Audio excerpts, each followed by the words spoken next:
I don't know where you're logging in from. I would love to know that, by the way.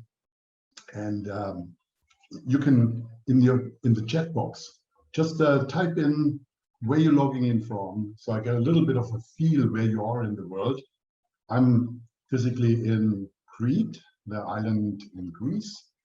That's from where I am logging in, being present to you and to what we are going to do. Netherlands, Mauritius, hey, Russia, yeah, fantastic. Okay, Swiss Alps, yes, excellent. Portugal, quite international. Okay, so you all are donating your Sunday to this growth opportunity. This festival is fantastic. There have already been so many diamonds and jewels. So I'm really privileged to have your attention now when we are going into the shadow world, into the underworld. Let me first share with you a little bit about what I am about. And the vision all my life was, ever since I started to become conscious, to make love a worldwide reality. And I was looking at what do we need in the world, and the nucleus, the essence, always is love. When love is present, the world works. Very simple. And the way to get to that wonderful state of being connected to love is in the mission, helping people to discover their essence and manifest their light. I also work with a circle. That means I have various works in my organization. One is Conscious Living Transformational Programs, and the other one is a Consciousness Coaching Academy. And the spiritual work I do in the One Heart Circle. You can check it all out later. I have a little bit more information prepared for you at the end of the presentation, and also everything is on the internet available. So let's dive into it. I want to honor Debbie Ford, who was one of the people who made shadow work quite popular. And unfortunately, she's not with us anymore. So in her quote here on the screen, she says, "Your life will be transformed when you make peace with your shadow. The caterpillar will become a breathtakingly beautiful butterfly. You will no longer have to pretend to be someone you're not. You will no longer have to prove you're good enough. When you embrace your shadow, you will no longer have to live in fear. Find the gifts of your shadow, and you will finally revel in all the glory of your true self. Then you will have the freedom to create the life you have always desired." Now that's a beautiful quote. That's why I chose it to kick off this webinar. And well, who is it for? Well, definitely the webinar is for you, because by the law of resonance, you are here meeting us as a group here in the space. And I don't believe in coincidences, probably you also not. So the fact that you are in resonance with shadow shows that there is a value that is about to open up for you. And my wish for today's presentation is that this gift that is packaged is really showing its full light to you, so that you have something most precious to take away from this session. I want to invite you for a tiny little experiment, awareness experiment. Take a look. What do you see? And type it into the chat box. What do you see?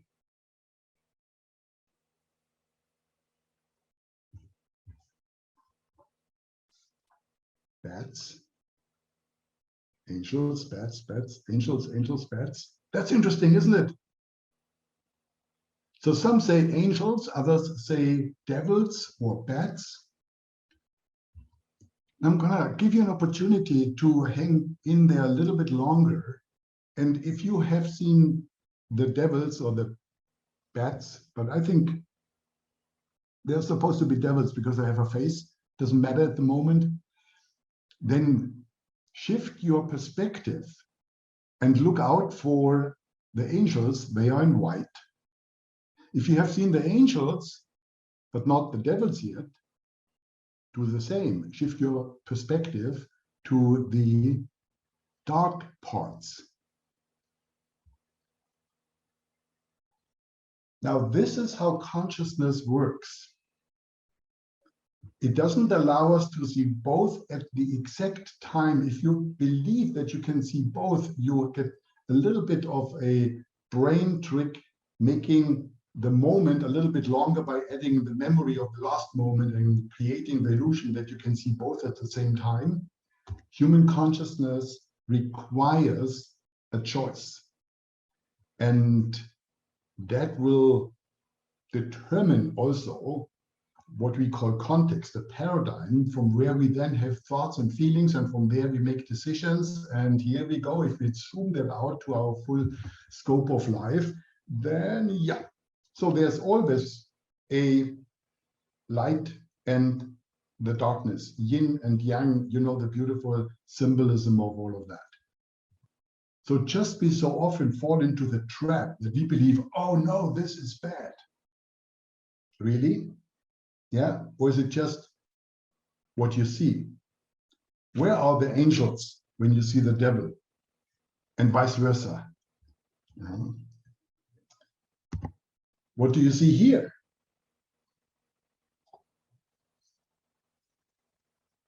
Yeah, that's obvious, right? Good and evil. Do you see the evil? Same thing, right?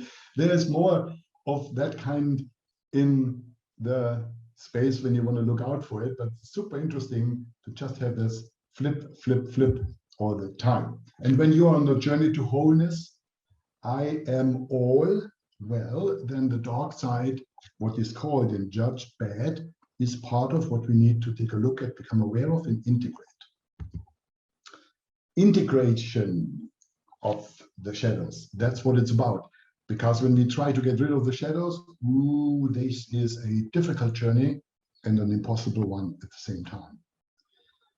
Let me share with you what you can expect as benefits when you do shadow integration. And we're going to go into this in detail in a moment. But first, I want to just bring up that you can expect that obstacles start to disappear. Meaning specifically the reduction of bad luck, bad fortune, mistakes, setbacks, failures.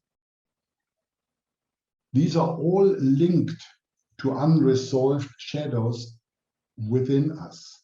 It plays out in the most amazing ways. And I'm going to show you also exactly how the shadow manifests in everyone's life. There's a principle behind that. When you know that, you have choices that you can steer the wheel of destiny into a different direction. So accessing new levels of energy when you integrate shadows, then suddenly what has been blocked is available.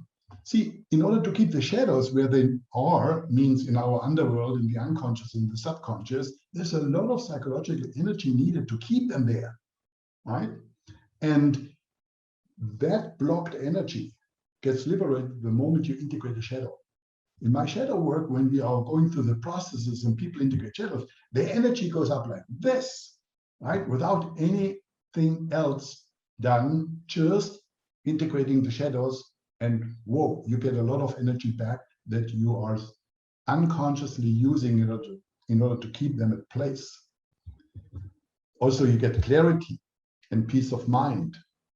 Because with the dissolution of a shadow, the worries, the fears, the strategies to prevent disaster, all of that, what the mind is busy with, is gone.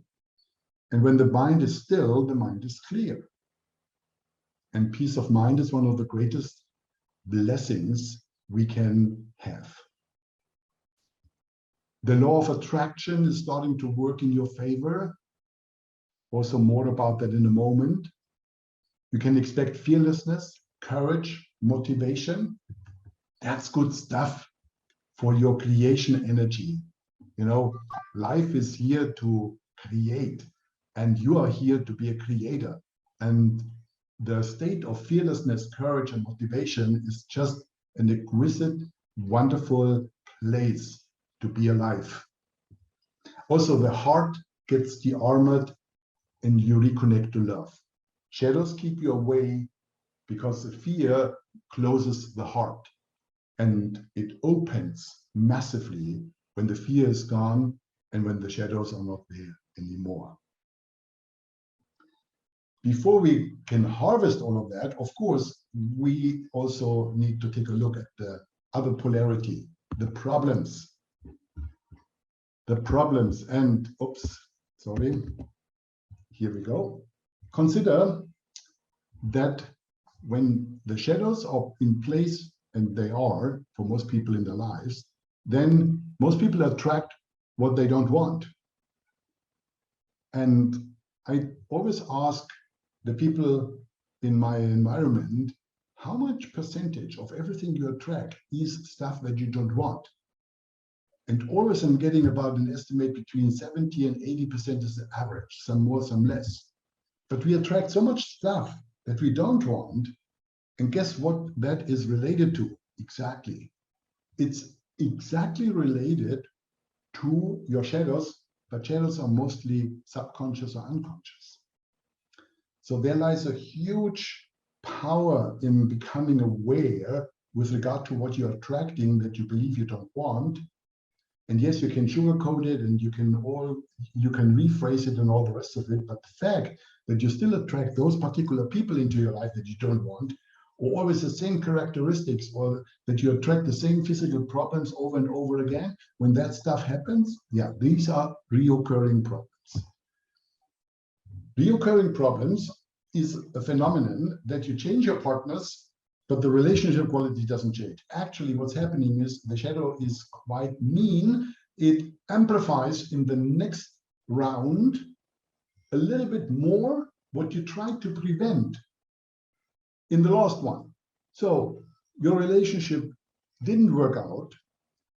You know why. Most of the time you're in illusion, but let's say you know why. Now you make sure that you definitely choose a better next one. And guess what?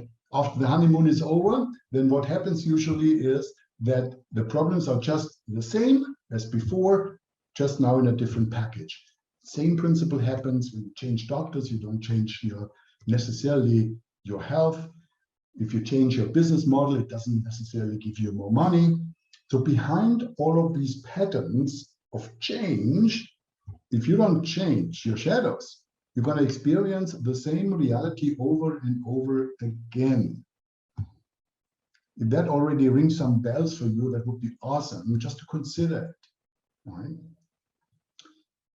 When shadows are in place, we experience the phenomenon of self-fulfilling prophecies.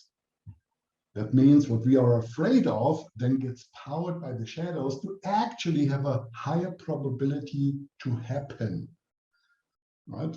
And that's not a real space of freedom to create the life you love to live. No, because you get too busy with damage control, with all the stuff of getting your life in the direction where you want to, but it's damage control. It's not really freedom to create.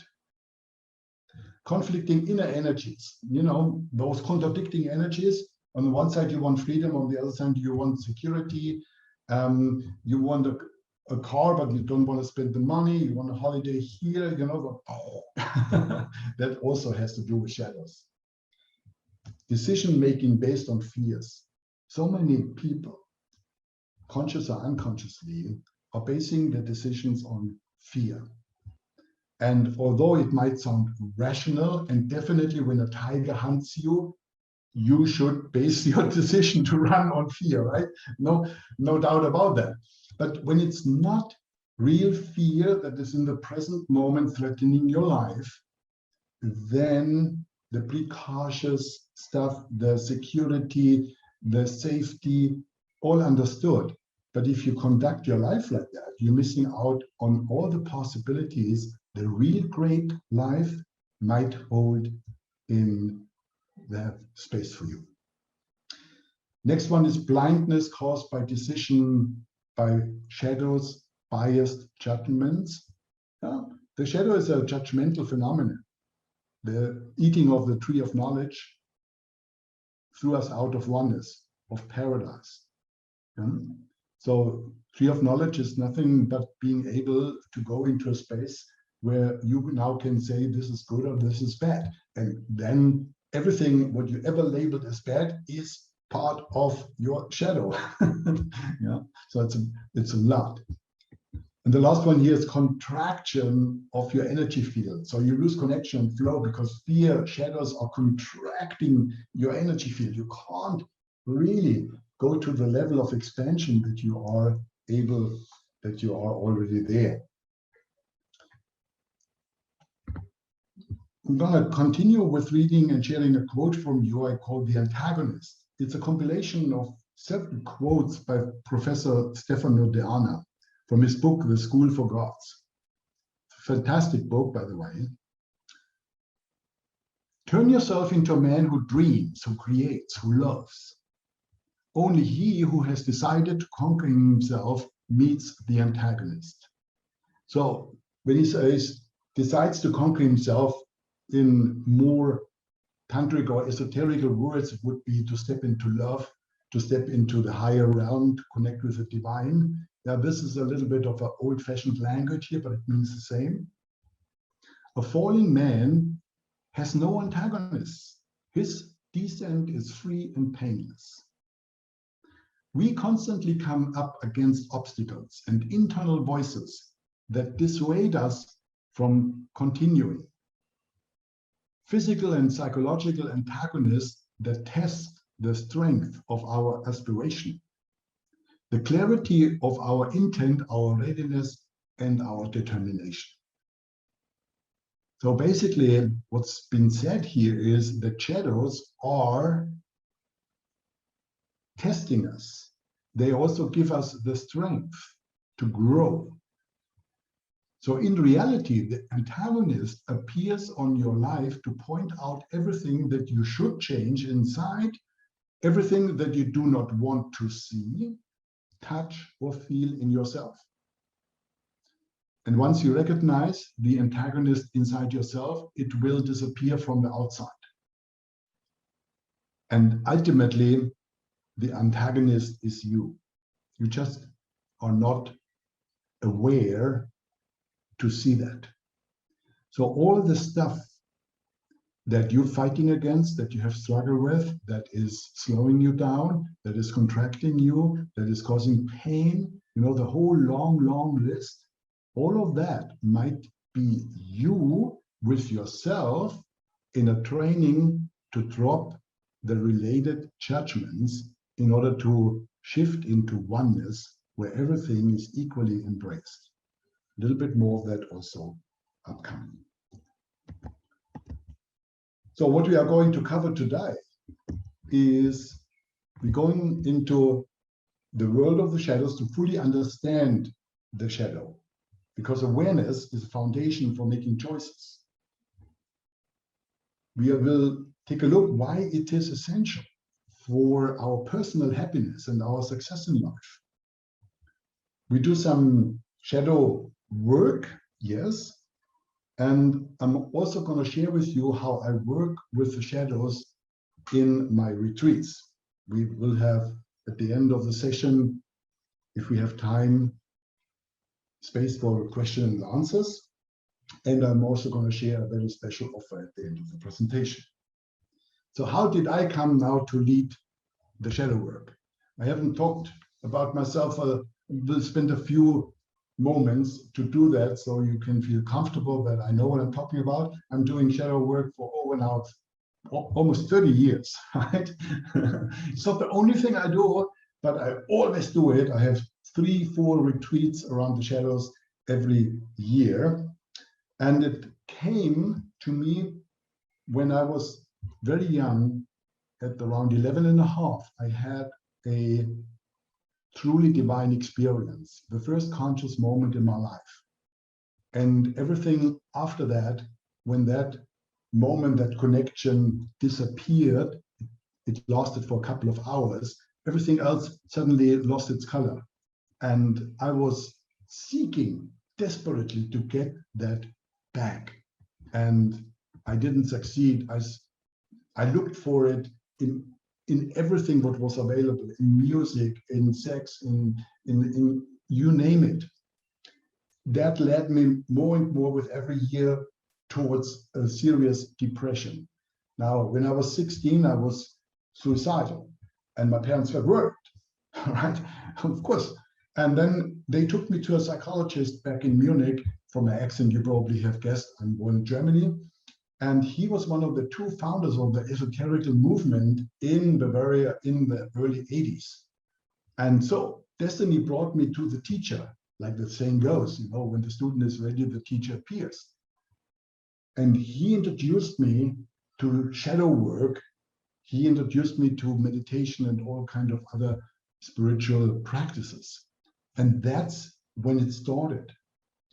But was I shadow free? Oh no, the journey just started. So I was clear, okay, happiness is what I want in life, and that was a conscious choice for a purpose in life to search happiness, which brought me to India, which brought me to the monasteries, which brought me to Kashmir shavas and to Japanese Zen, and etc. etc. My story is long. I wrote a book about it, you know, in the form of a novel. So if you're interested in all of that, that is available. But as I started to look for self-realization, answering the question, who am I, what is life about, and how can I just be happy and living my life, I hit one obstacle after the next. I crashed my Ferrari. I got very early lucky with money and founded a business and had my penthouse and the car, and you name it, but I crashed it into the wall, 180 on a highway. I was flattened out in a hospital for many, many months. I recovered. Then I did this. And I mean, probably you can guess it. Many, many stories that you can also share with regard to what happened in your life. However, I was able, by my introduction, to look at everything then in reflection. What principle was I violating? Why did I need to experience this reality? What can I learn from that? What shadow haven't I seen? So I need to live it now. I need to experience it in reality so that, you know, really get smacked by the shadow. Look, Marc. Yeah? And it's always a correction. It's a loving, loving correction by destiny. Using the shadow and the principles to confront us with stuff that we're not conscious of, so we become conscious of it. And by integration, we are disarming the danger of it. And all of that led me then to integrating the shadows, learning the principles, and then also getting rewards. Yeah? Today, I live on Crete. I live in my own built villa. I have a beautiful wife. That's my wife here, Sheila, who you see here. Over there is my daughter. And the shadows with my daughter, if you are a parent, you probably know that there are shadows with the children, right? If they push your button, that's definitely a gift from the shadow. So is your relationship. If your relationship is difficult, or your ex, they push buttons, but those buttons were actually gifts disguised in offense. But if you come to that level of insight, you're already quite far in the shadow work. Yeah? Because then we can realize that who we point the finger to, you, three fingers are always pointing back. You probably know that, but that means that everything what confronts us is a gift disguised in the confrontation, a gift for awareness. And if we could just get the message and learn the lesson. In my relationships before I met Sheila, I always had confrontations. I changed my relationship. I thought I got a better upgrade. It did not. The next one just challenged me more until I got it. One example, so that you see it's all real what I'm sharing with you. I try to avoid conflict because my principle is peace. So if you want to argue with me, it wasn't possible. And that made my woman even more angry. And she pushed me, and the more she pushed, the more I, like a turtle, got back into my shell. Right? I thought I'm cool, I thought I'm spiritual, but that, no, I wasn't. Until she explained to me exactly what she wants, and I got it. I suddenly understood it. It took a while. And then the next time she was giving me her edge, I engaged in a conscious, loving way. We had a wonderful fight. She was so happy. You think that's crazy? No, she was so happy. And then over time, we integrated. We didn't have anything to learn from each other anymore. So we departed. It wasn't a split like, oh, we want to get rid of you. No, it was a real beautiful departure in love. And then in that freedom, having integrated that last bit, what I needed to learn in relationships, now I met someone from a completely different energy or set of characteristics, whatever you want to name it, and that's Sheila. And we are now together, as I present here, 4.5 years, and we didn't have a single fight. We are spending all the time together, traveling the world, teaching retreats, doing everything together, 4.5 years, not a single fight. So that's what you can expect. That's why it's all true. Once you integrate the shadow, it disappears. You have learned the lesson. You don't need to come back and learn the same lesson over and over again. I'm also, financially independent. I had my big problems with finances. Aging, I'm a role model for many people around that. I have conscious aging retreats also, etc., etc. So there's nothing more compelling than when people are sharing what they experience. When they do shadow work, they, for example, here, Gert from Brussels, he says, I came to heal myself.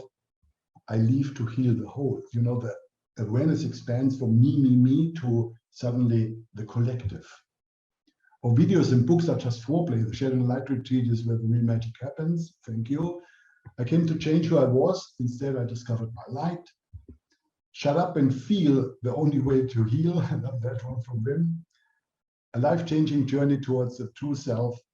Once you have tasted the light, nothing can be the same any longer. Yeah. Okay, so now I think it's really time to dive into the shadow. Let's start with a quote.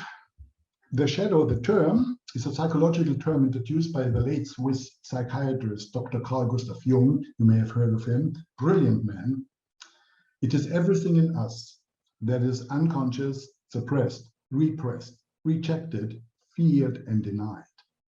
All these parts of ourselves that seem incompatible with who we think we are. Shadow building runs parallel to identity development. What doesn't fit our identity becomes a shadow. Now that says it in a nutshell, and it's an invitation to really wake up, get humble, and consider, no matter how spiritual we think we are, no matter how evolved we think we are, we probably still have a lot of stuff that is unresolved and that belongs to the world of the shadows.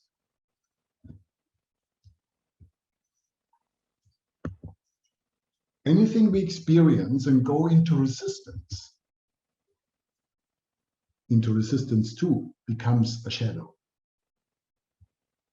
I want to give you some time to really now use also the opportunity, if you not already have done so, to really reflect here on your life. So to educate ourselves, suppression is the process of consciously pushing away uncomfortable psychological material. Now, for example, you feel depressed, but you don't want to feel depressed. So you watch the entire box set of Game of Thrones or Downton Abbey or whatever it is, right? Or You eat a whole box of cupcakes. I see many laughing faces. Okay, so you're in, great. Stay with your attention with us. Repression. So the unconscious expulsion or forgetting of distressing memories, thoughts or feelings from the conscious mind. So that means basically the repression is like suppression, but it happens at an unconscious level, so you don't know you're doing it. I always like to share a little joke from a psychologist. The psychologist, when gets a new patient, and the psychologist asks, okay, how was your childhood? Psychologist says, the patient says, no, good. Psychologist smiles because he knows that one is in for years. Yeah, so that's repression. Denial, a psychological defense mechanism in which the existence of unpleasant external realities is rejected and kept out of conscious awareness. Denial is similar to repression, but whereas repression relates to internal mental material, denial relates primarily to external situations. For example, I deny that my husband is cheating on me, even when I find him in bed with another woman. So we are actually able to go into denials like that. Shame belongs also to one of the factors where we can discover our shadows. Shame in its purest expression is a feeling that what we have done is going to make us unworthy of love. Although often used interchangeably with guilt, shame is actually quite different. Guilt says, I've done something bad. Shame says, I am bad. So guilt at least has an active component in that it allows us to apologize and change our future behavior constructively, whereas shame is inactive, stagnant, and in its secrecy negates the opportunity for constructive change. Yeah? You can carry shame for the whole life, yeah, because it's so secret. You don't want to share what you really think. You don't want to share what your thoughts are. You don't want to share what you have done, and so on and so forth. And the last one, big one, is anxiety. Is one of the greatest obstacles of living life fully engaged. We project fears and worries onto our future, and in return, we get panic attacks, anxiety disorders, depression, and paranoia, and more. Yeah. So, the impact shadows have on our lives. Shadow is an archetype. And what an archetype simply means is that it is typical in consciousness for everyone. Everyone has a shadow, shadows. This is not something that one or two people have. Archetypes can be understood as embodied representation of universally existing aspects of the unconscious. They become our acts, roles, masks. Yeah? And most people carry an act. They may not be conscious of it. It could also be a spiritual act. You know, it doesn't matter which tribe you belong to. I've been in monasteries often in my life for long times, and the acts of the monks were basically exactly the same like the acts here out in normal life, just in a different setting with different tools. So these personalities that we created are covering up the underlying shadow principles that we are not wanting to deal with. So Carl Gustav Jung, a quote here again, I'm using him a lot because he's brilliant. Everyone carries a shadow, and the less it is embodied in the individual's conscious life, the blacker and denser it is. At all counts, it forms an unconscious snag, thwarting our most well intentions. And the psychological rule says that when an inner situation is not made conscious, it happens outside as fate. Now that becomes really interesting, because when a shadow is ignited, when does that happen? It happens the moment you make a judgment. That's the very first, or the birth of any shadow, a judgment. Now you make that judgment in the mental body. You divide what is by your perception, like angels and devils. You divide what is into good and bad. You say the bad, you make the judgment, and therefore you separate it suddenly from your identity. You say, this is not me. I'm not violent. I'm not superficial. I'm not this. This becomes an identity that you are saying you're not. And you don't even need to consciously do that. If you say, I am this, you, by the same token, non-voluntarily say, I'm not that. Right? If you say, I am light, or I am love, then there's a shadow. You're not love. Yeah? You're not light.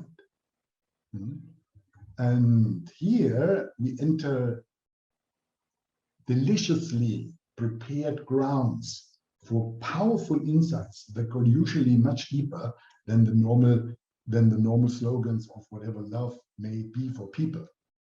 So let's take a look how that really works, because now I'm going to share one of the most interesting things I have prepared for you. So in the mental body, we make the distinction, we label something bad and or good, it doesn't matter, it always has its shadow. And then we are also defending our positions. We are being right.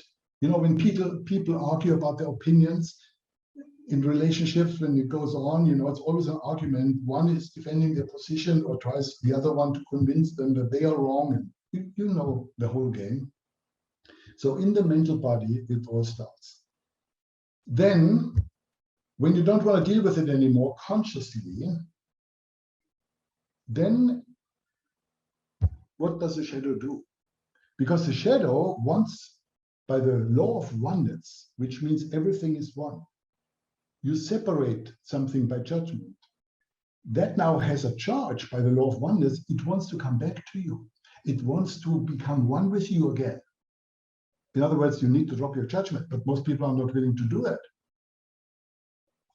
What does the shadow do? You block the access back into oneness. The shadow, however, sits there. You cannot destroy oneness. You just separated yourself.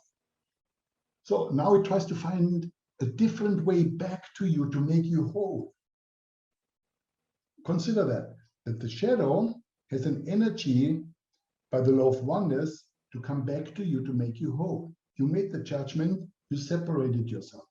Okay. But now what? The shadow is not able to come into the mental body because you block it by your righteousness. Okay, no, now the shadow goes into a different level of manifestation, crystallization, called the emotional body.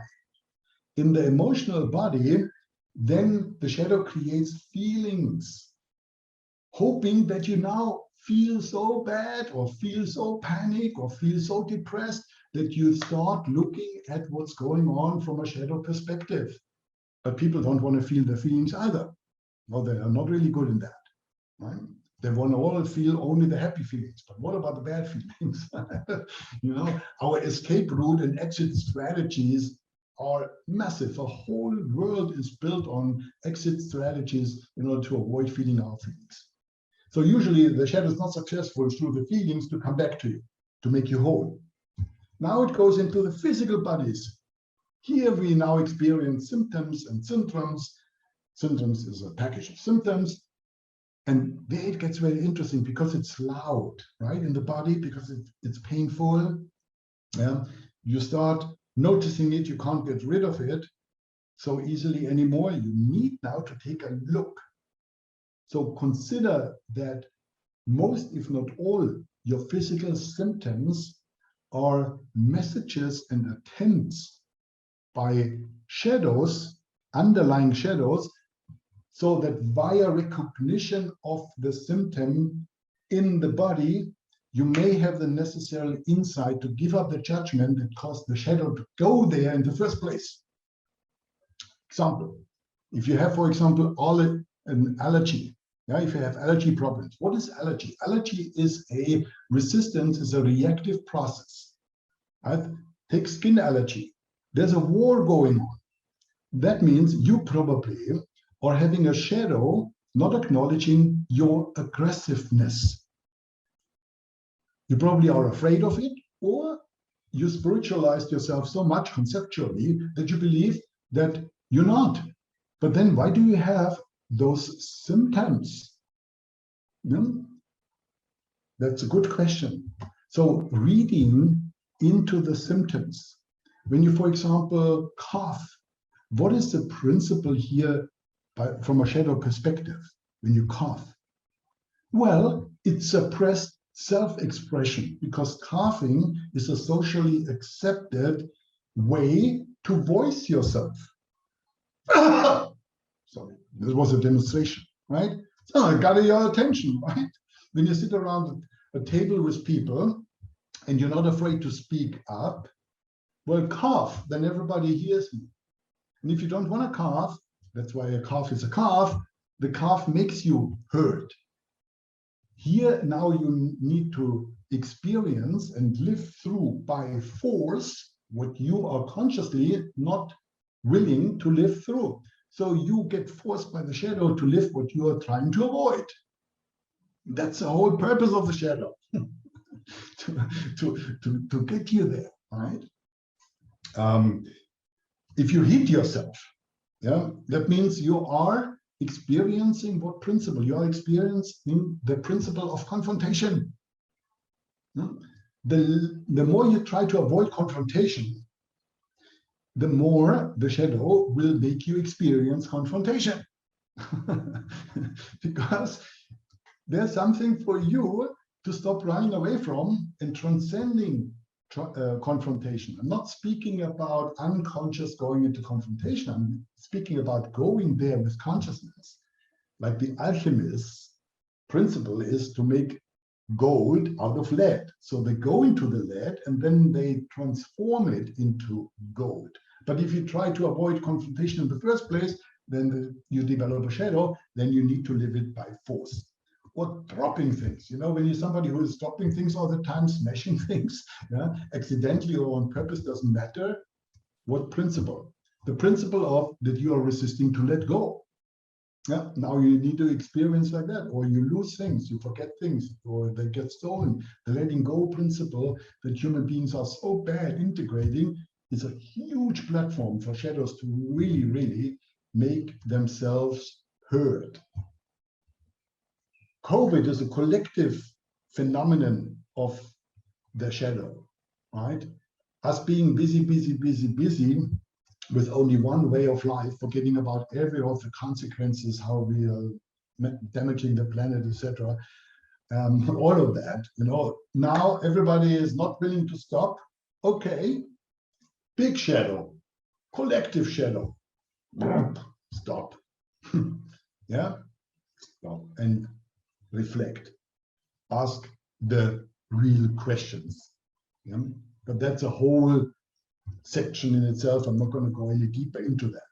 So what I'm saying is that the physical symptoms you have can all be interpreted or reflected upon from a shadow perspective and give you huge insight. The moment you accept that aggression is you, you give up the pretense of being so peaceful. You say, no, I am also, yin and yang, I am also aggressive, I'm also violent, also, yeah, and you frame that in a conscious way.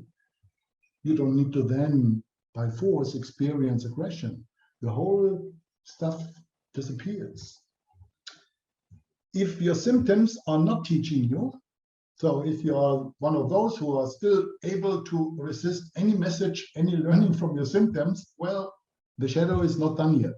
It now goes onto the stage of your life, called your three-dimensional physical reality. Now here, the shadow really has all the tools and props in order to make you aware of it. Yeah, it sends you the people who are perfectly equipped to push your buttons so that you can discover shadow principles that you are resisting to work with and integrate. You attract this reality all the time. Yeah? Or you cause accidents. Well, if an accident hits you and you're in hospital, what shadow principle are you suddenly by force experiencing. Maybe that the world is turning even without you being in the office. Aha. Or that austerity or simplicity was something you were not accepting to give space in your life. Now you have a lot of that. Or you dreamt all the time to be in a monastery, but you were always too busy. You always said, after this, after that, maybe. Yeah? But deep inside, there was a desire. You repressed it, became a shadow. Now you're in a monastery, right? It's very simple, simple food, clear order of the day, very, very restrictive entertainment possibilities, if at all. Sounds familiar? Okay. Yeah, all of that can be then related. Bankruptcy is a popular way for the shadow to teach us that there is more than money. Money is not bad at all, but there are higher values than that. And if we're not willing to learn that, if we're making our decisions based on money and not based on love, well, then we are attached to money, and then whatever we are attached to, the shadow will teach you that you are having much more behind all of that when you're not attached. Yeah, and those who are not willing to let go or detach by conscious choice will be taught by the shadow that they need to experience it. Death, by the way, is the ultimate whole maker, the ultimate healer, because just before you are about to move on, leaving your spacesuit behind, you realize without a doubt that this is it, and instantly you are detached. And you suddenly feel so whole, unbelievably whole. And you ask yourself, if you still have a moment, why didn't I learn that while I was still having a body that was functional? No? Because now it's too late. The body is expired, so I need to move on. That's why people reincarnate, I believe, because then they make the decision, next time I'm going to learn that earlier. Right? I don't need to wait for death to show me that non-attachment is the most ecstatic way to live. Okay, so then with that purpose, you come into next life and hopefully you make it. Okay, so questions are here. Consider that everything negative you experience, there is shadow at work. That's what I'm saying. When you don't deal with your shadows, they will deal with you. I hope you got that. This is one of the loudest messages I want to give, because when that sinks in, you already are prepared for the occurrence or the coming back of miracles into your life. So, I give you a little bit of a taste here, are some of shadow awareness provoking questions. This is just a moment where I'm not going to talk so much. I'm just going to let you sit a little bit with those questions before we move a little bit on.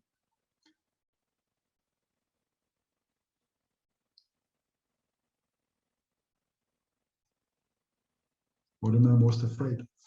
Obvious. What lies about myself do I tell others? What am I most ashamed of? What do I hide from others?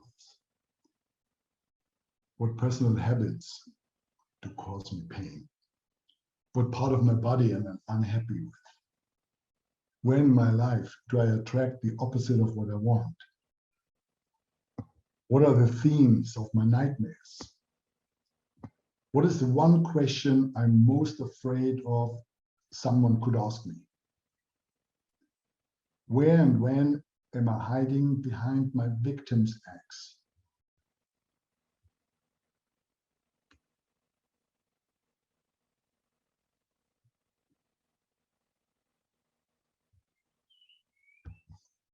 The invitation is to take a look at all your current dramas, conflicts, problems, struggles, battles.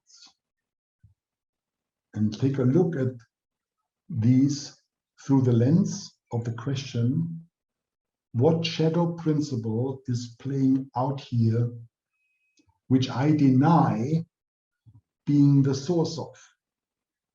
No, it's her, it's him. Yeah. What shadow principle is playing out here, which I deny being the source of?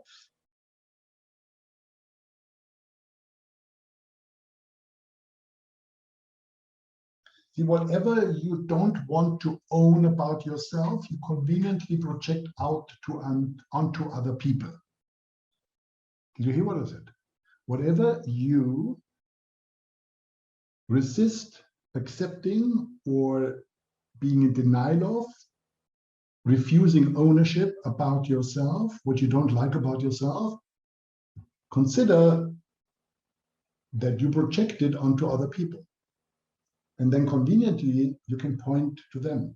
What about the Paris Hiltons in this life?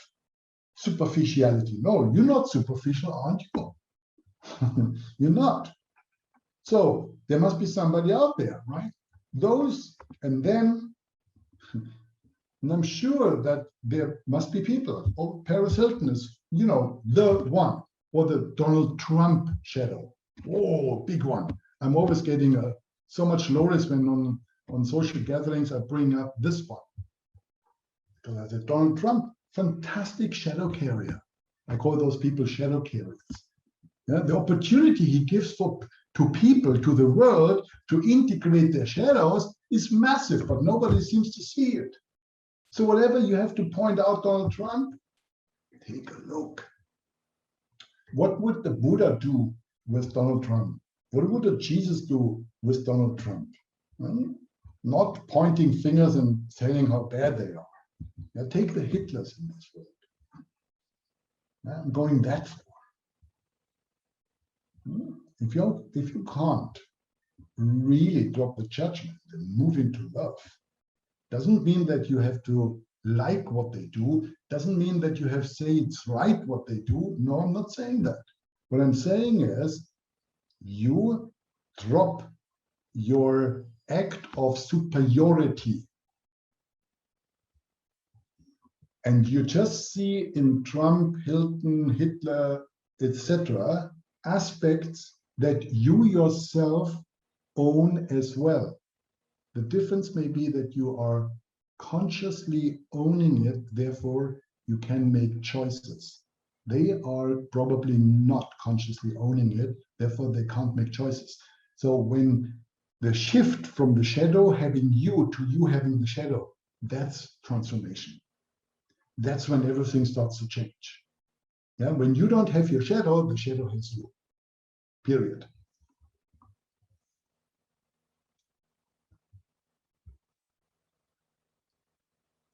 So if you really are inspired to work with that stuff, then this slide with the invitation to ask that question, what shadow principle is playing out here, which I deny being the source of, is a good friend to keep around for a while. And whenever there is conflict and struggle in your life, that might open up an insight that allows you to see a shadow, and then you need to integrate it. Carl Gustav Jung's last quote for this presentation: people will do anything, no matter how absurd, in order to avoid facing their own soul. One does not become enlightened by imagining figures of light, but making the darkness conscious. So I know that I'm not getting very popular in spiritual gatherings when I'm bringing up that quote. Right? I do love chanting, by the way, and I love the light. And at the same time, I know that no spiritual actual strength can ever be authentic, yeah, when it is not based on shadow and light, on dark and light, on yin and yang, the old principles of oneness. So how do we now integrate shadows? The integration, yeah, of shadows is a principle that requires usually a process, because if you do it in the head, which is possible, but you have lived with a shadow probably longer than for 5 minutes. Most of people years or decades, because most of the real deep shadows, they already form in childhood. Yeah, your deepest shadows have been formed with your caretakers, usually mom and dad, and from there they just get projected onto every other male or female in your life. So whatever you are struggling with your boss, if she's female, if he's male, doesn't matter, or your spouse, or etc., it has always a relationship to shadows that have been developed in your relationship and being together with your caretakers, with your parents. So how to, and therefore, that energy, even if intellectually you integrated a shadow, that energy remains still in your body. It's cellular memory. So that's why you can't buy a book, just get rid of your shadows. You have had the insight, but it's still in your body. So the run-up here is denial, self-delusion, drama. It's how people start. It's too painful. They hear a presentation like that, they read a book, they see a quote, maybe it dawns on them, they become aware of the shadow. And then they are given the opportunity to use the shadow workspace. Now, I'm going to have that workspace available for people in my Shadow and Light retreat. That's what it's called. That's how it's also in the market. And there, we are giving you the opportunity to meet your trauma. So I work with psychodrama theater a lot. Besides the exercises that provoke you to get in touch with your shadows during the retreat days, every afternoon you have rehearsal time, because in the evening we have shadow theater, meaning there's a stage and you are performing, going into a scene that you have chosen of one of your most traumatic experiences in childhood. Yeah. So your peers of the retreat are role-playing that you rehearsed in the afternoon, the people in that scene. So you probably got your mom and your dad or your sister or a boss or somebody, and then you're going to go fully into this. We are all with you, with our presence, with our love, with our heart, until you are back into the traumatic energy, 100%. So you're experiencing it consciously 360 degrees. So with all the feelings, all the drama, but now you're conscious. You're not the child anymore. You're an adult now. You're supported by our collective consciousness and presence by not falling unconsciously into the drama. So that's the difference. You're back in exactly the same experience of despair, of being abused, whatever happened, but you're conscious. Now I'm asking you in that moment, when I feel you're exactly in 100%, 360 degrees trauma presence, to stand up for yourself. Because back then you didn't have the awareness and the strength. You were a child, you were dependent on your parents, so you couldn't do anything, right? That's why you had created the shadow in order to survive. So now it's time to get rid of it. How do you do that? You need to stand up for yourself. Because you're now really in that energy, and I'm asking you to stand up for yourself, means that all the suppressed anger of having given half of your life, if not more, back to the childhood and never got rid of it in order to be fully fly. You know, there's a lot of anger of having missed out on an opportunity to be alive in this lifetime because you were damaged back then, all of us, by the way. Nobody survived their childhood. Okay, so now you stand up. There's a lot of anger that probably comes out. And your dad then in a safe way needs to take it. We work with cushions and all kinds of things, so it's a safe space, but it is cathartic. It really goes into full, because we need to get rid of that energy in your body. Yeah, that cells need to have a high impact of energy release in order to get rid of that shadow stuff. Okay, so that turns out, yeah, really in the right way. Okay, and then comes the miracle, because landing then in the land of love is natural. You don't do it by a exercise or pray or something like that. It's natural. Once you are completely empty of the shadow energy, what is present is only one energy, the real, the authentic. real thing. And then what you just acted out, like you killed symbolically your father or the uncle who raped you or whatever happened, now it's unbelievable, but you feel love. As I said, it doesn't mean you have to say you agree with what they did, or no. It's the divine love, and you're free. You're free. So all the abusers in your life are disappearing from the stage, because there is no need anymore for the shadow to bring you back into the principle. You resolved it. It's done. It's complete. Yeah? So that is shadow work. Yeah? That is shadow work.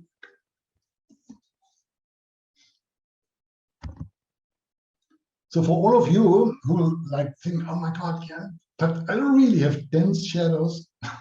The denser the shadows, the brighter the light. That's the good news.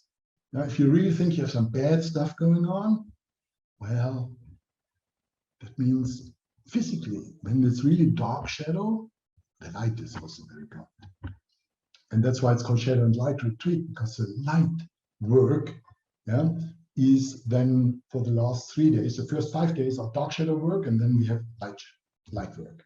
The stars can shine without darkness, of course. So how we work?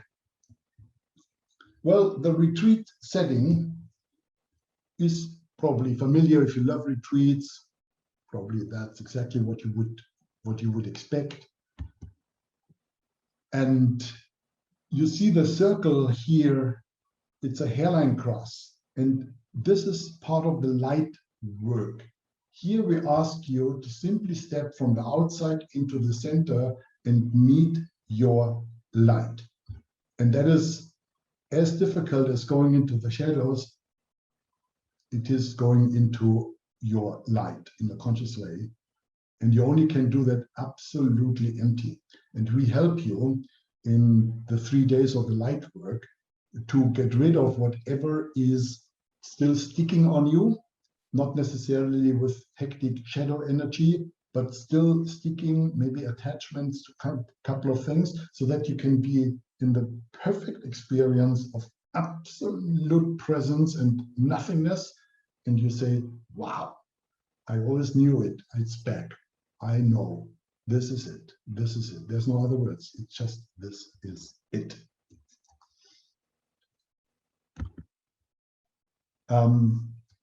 Success stories, plenty. We have hundreds and maybe even thousands. Yeah, that's, by the way, Jeremy and Yvonne reunited. They had such a terrible relationship, like bad, years and years.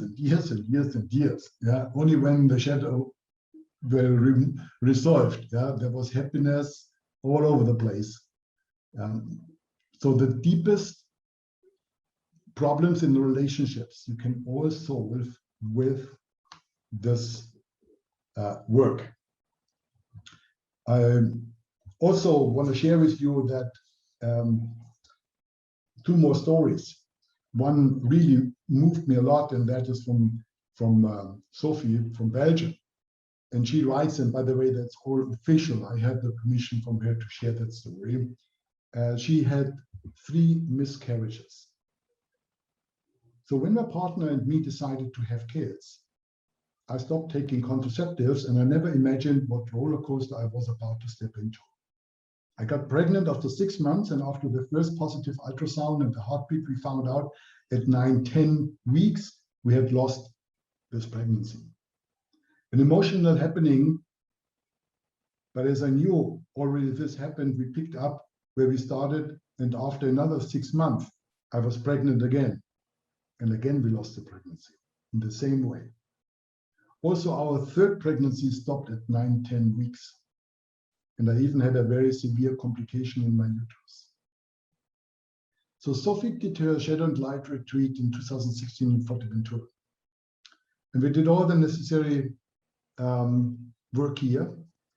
And her shadow needed to go. It was an attachment to the need and the insistence to have children.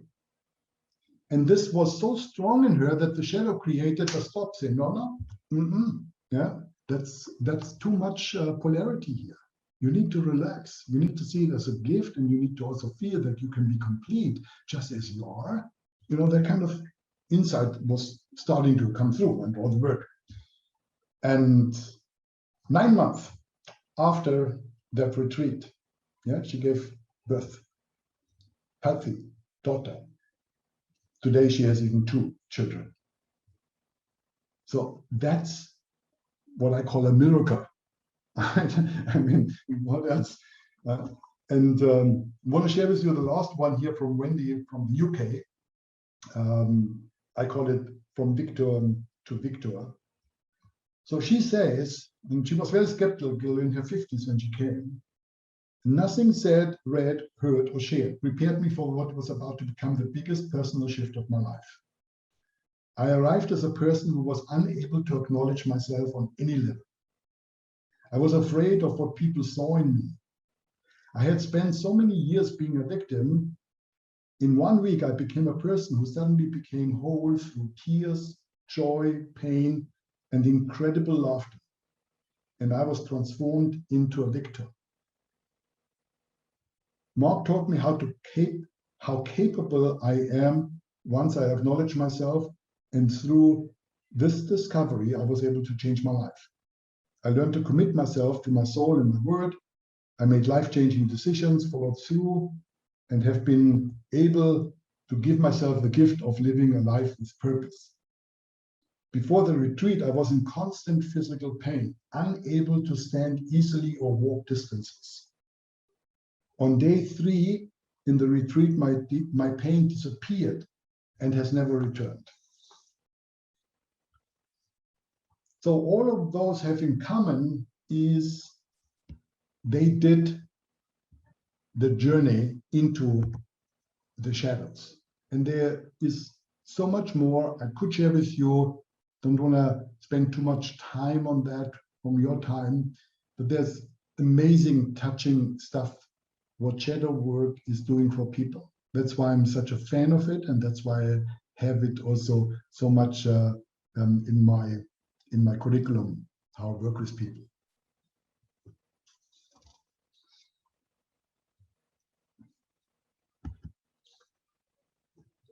As much as I love shadow work, I also love the retreat life. You know, I mean, if you have been on a retreat, on any retreat, you probably know it. I hope you had a very, very good experience.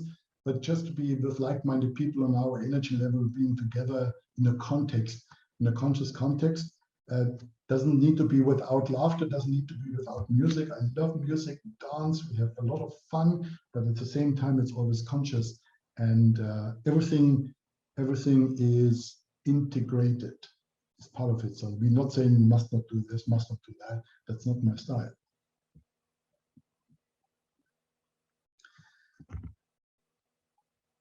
Just the last information before I give you the opportunity to ask questions.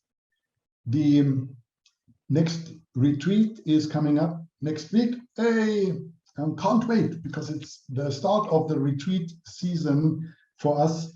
And yeah, although it's still all a little bit clouded with what's happening in the world, we do have a retreat in our wonderful, wonderful venue. So you're most welcome to still jump on the train if you're crazy and you want to take this opportunity. There are spaces available. We also have 90% COVID discount for the whole year. So there's no, it's an opportunity for September as well. Again on Crete, and in October in South Africa. These are the dates. And here is the contact information. So if you go to creativeconsciousness.com/retreats, which was also posted in the chat, but it's not so difficult. I'll leave it open for a moment for you to write it down if you want to. There are more videos about all the retreats. I also have a soul retreat, a heart retreat, a New Year's retreat. We do yatras in India, etc. But definitely a shadow and light retreat. And if you want to have a personal consultation around your possible taking a retreat or not, please do contact us. If I have personally the time, I'm happy to attend personally. Otherwise, my wife will talk with you, Sheila. You can also just click the WhatsApp button on the website and send us a message. If you don't want to write an email, it's all cool nowadays. And there you also find the details from the venue, the exact dates, and it's all online possible. Yeah. I wrote down what happens, a question, what happens if I don't start the shadow work? Well, you're just belonging then to the group of people Einstein quote is referring to. The definition of insanity is to do the same things over and over again, expecting different results. No offense. All right, good. So the floor is open now. If you want to ask a question, please be informed, because session is recorded, that it will be part of the recording. If you want not to unmute yourself, then you can just put your question into the chat box. Then I'm happy to attend from there. I will read it then. So it's for you an opportunity now to step in if you like. Floor is open. If you want, then just you need to unmute yourself. Yeah, that is in the microphone button. Just unmute yourself. By default, you are all muted.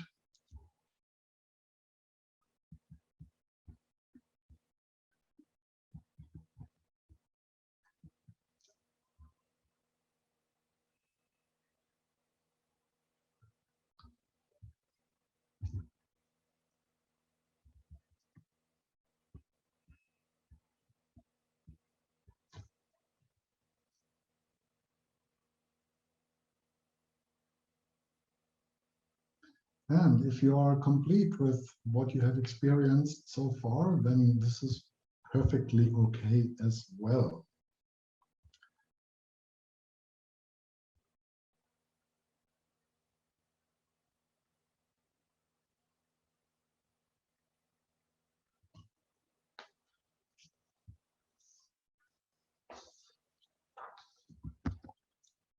Well, then we call it a session. Oh, there is a question. Yes, I'm happy to attend to it. Let me just see. How do you see your further evolution development? Wonderful question. Thank you. What I learned, as you can see, I'm not in my 20s anymore. What I learned is that evolution for a human being is a spiral moving upwards and expanding. So when I resolved a lot of shadow stuff, then the unconscious opened up more and brought up past life incompletions, past life shadows. I was like, seriously? Because they were not very pretty. You know, suddenly I had to really, what? No, man. So a lot of work suddenly happened because of that. Yeah? Then it takes you to your next level of expansion, and suddenly you're getting exposed to new situations, not only COVID, but also personal situations. And life gives you the opportunity now to step into your next level of expansion. And it not always goes just like that. Yeah, I'm going to be expanded now. Usually you're insufficient in your current condition to match the possibility on the next level. So you open up to the next level, you get pulled over, but then you are there, and then suddenly you got new fears to deal with. You never have expected before, because you never were in that situation before.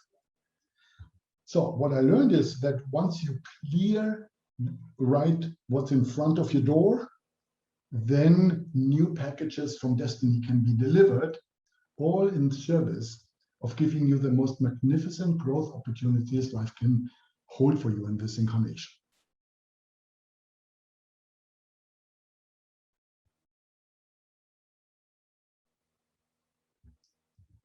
Anybody else? Yeah, 2 more messages. Let's see. Do you do personal consultations? Interesting. Retreat sounds amazing, but can't leave the country due to lockdown until the summer. Yeah. Well, my invitation is to consider September. That's one opportunity. Consultations, I do, but they are very limited.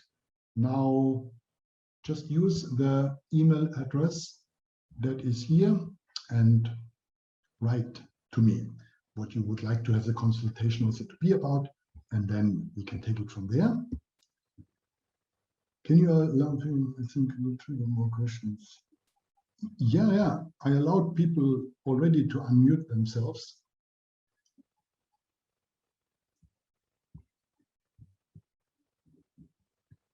In the security settings on my side, that would overwhelm me now because I'm just co-host. Okay, let me not now kill the energy by going too much into technical stuff. Thank you. Open many aspects and blockages will help me understand. Oh, that's awesome. If you just were taking away 1 or 2 things about, hey, I should give the shadow theme more space and attention, that would be already awesome. Yeah, I'm in service of the shadow, bringing the shadow to you.